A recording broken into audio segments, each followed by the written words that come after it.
Behind me, this is the Google Earth image that shows you now the shaking. All of this comes in stages. Obviously, the information is sent to the USGS or sent in, and obviously they then put this all together. So it takes a while for it to come out to us. And so you can see here, there's the epicenter, 7.6 magnitude, 17.5 kilometers under the ground. So very strong to strong shaking was felt in the immediate vicinity. Now, what is interesting is the USGS, I explained to you a little while ago, they have one of their pages on their actual website. It's called the Pager page, and this shows you all the information in relation to the population density of the area and how many people would have felt the shaking. Now, the other thing they do talk about is the structural information, and this is something perhaps that isn't surprising. So in this particular area, certainly the town of Ometepec, quite close by, which as we know is 25 kilometres to the west, there's a real mix of buildings in this particular region. Some are built to earthquake standards and requirements, and others are not. Those that aren't, in many cases, particularly when you get obviously these smaller little towns and villages closer to the mountains,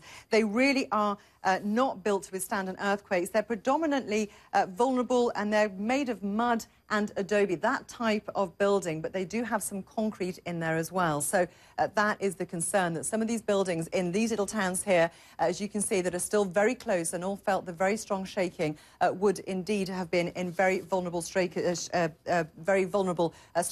When it comes to the actual shaking that was felt, the very strong shaking, John, was felt by 278,000 people, but those that felt the light was actually over 32 million people. That is how far the strength of this earthquake travelled. So over 32 million people have felt the light shaking. John.